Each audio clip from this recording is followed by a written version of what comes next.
Now to Southeast Asia and a look at life in Vietnam just 1 year after the communist takeover.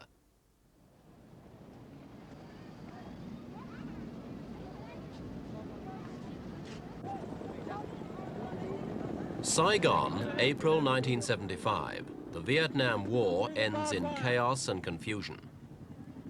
With the North Vietnamese and Viet Cong armies on the outskirts of the city, panic sets in as American helicopters make the last flights of the emergency evacuation.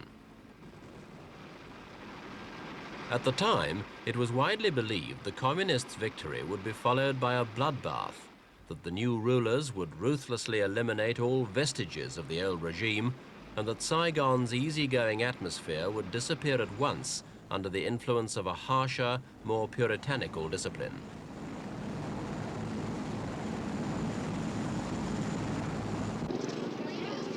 Those fears have not been realized.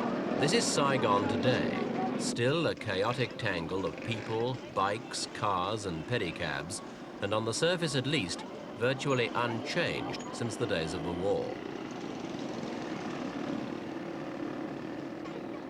The markets are crowded and there are plenty of goods on sale, though many foodstuffs have risen sharply in price during the last year. Government low-price shops and rationing have failed to control inflation.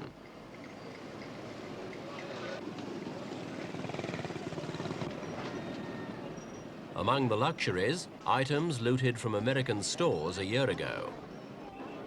Communist troops from the New People's Army are a familiar sight, mingling among the crowded stalls.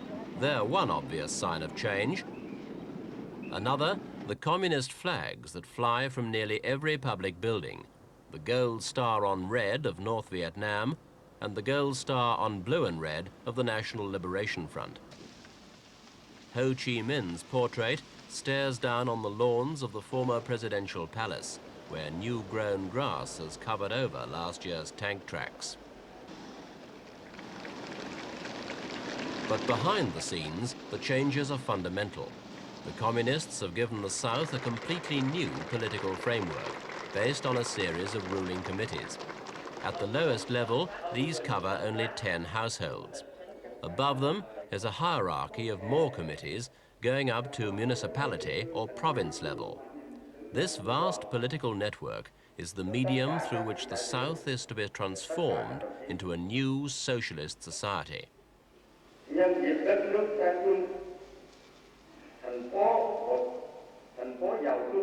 This committee is a civilian body appointed by the military to run Saigon.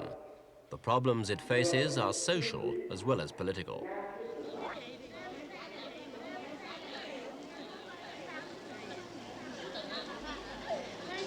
One task has been to clean up the seamier side of Saigon.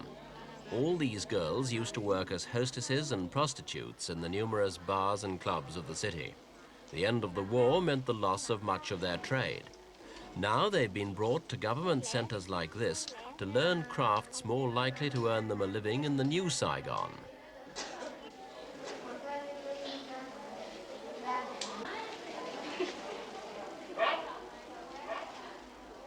The rehabilitation program stresses physical fitness.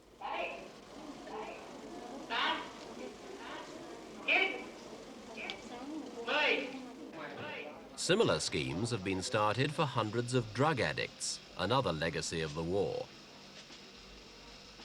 Over 200 of them, aged between 14 and 65, attend this center, where treatment ranges from medical care to group-organized physiotherapy.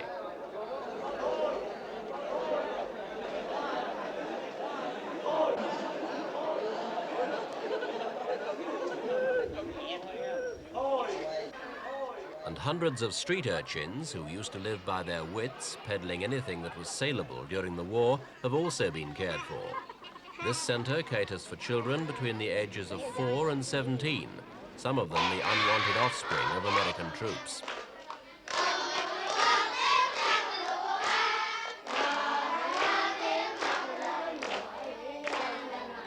Rehabilitation is not confined to the young and underprivileged. In one way or another, it's affected nearly every individual in the country. This is a re-education center for former officers of the South's Army. one of hundreds throughout Vietnam at which attendance is compulsory. In courses lasting anything from 3 days to 3 months, the people are indoctrinated in the history and theory of socialism by communist cadres.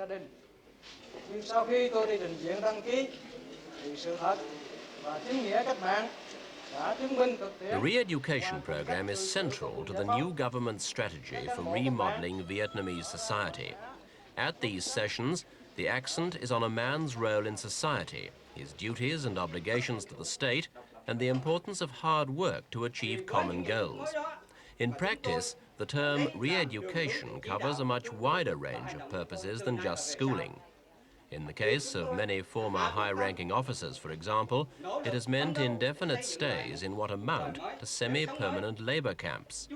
But for lower-ranking officers, the courses finish with the granting of certificates which formally restore their civil rights.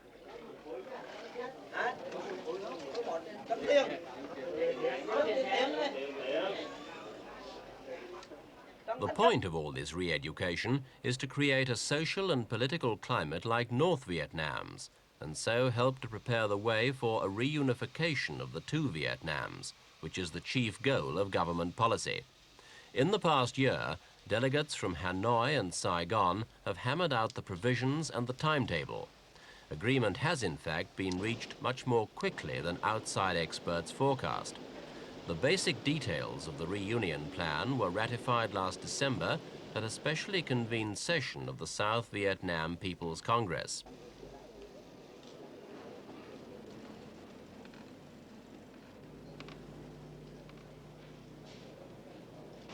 The whole country, North and South, will now elect members to a single undivided assembly on April the 25th, just 5 days before the first anniversary of the Communists' victory in the South. That assembly will then itself elect the new unified government of Vietnam, which will sit in Hanoi.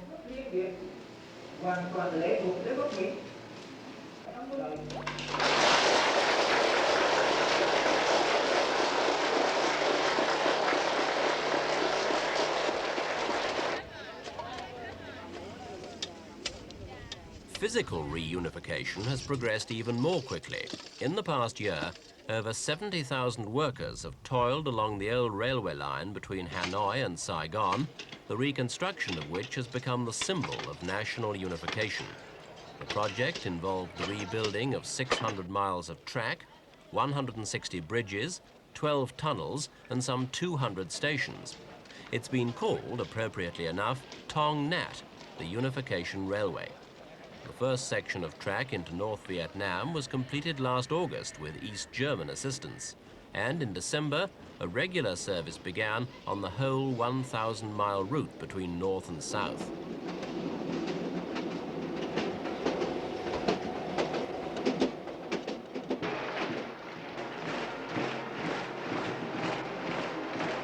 Government-sponsored rallies and demonstrations have been commonplace throughout the year, as the new rulers have set about creating a new national spirit.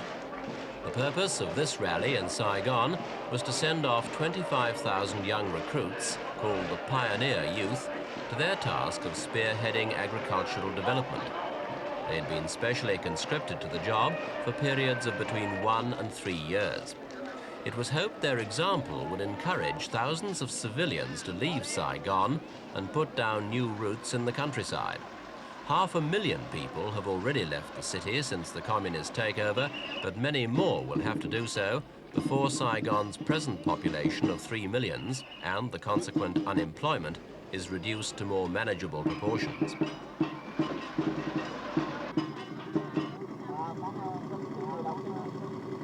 In the country areas, the communist leadership is trying to create what it calls new economic zones, areas of land previously underused because of the fighting, which are being taken over and developed as embryonic state farms, possibly with a view to the collectivization of all agriculture in the South later on.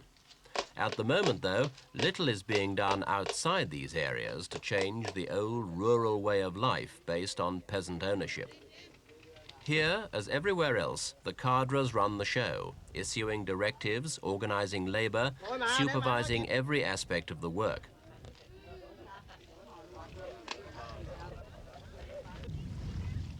The peasant population has gone through the same process of re-education as the urban worker, but even the most ardent communists admit that the task of remolding peasant attitudes is the most difficult of all.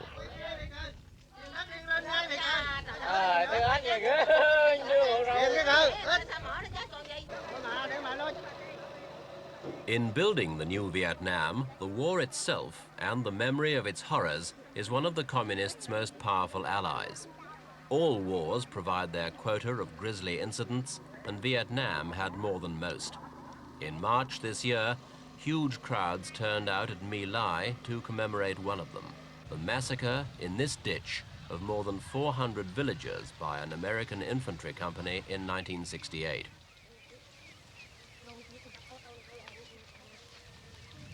The graves of the victims are close by, their plaques recording the date of one of the most infamous incidents of the war.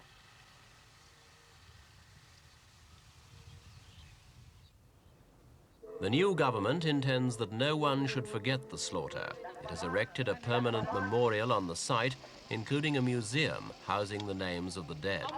It's likely that pilgrimages like this one will now become annual events. The last year has shown the communists to be severe, but not generally brutal masters. And if many find the new regime irksome, they also know it's ensured one freedom missing for a generation: the freedom from war.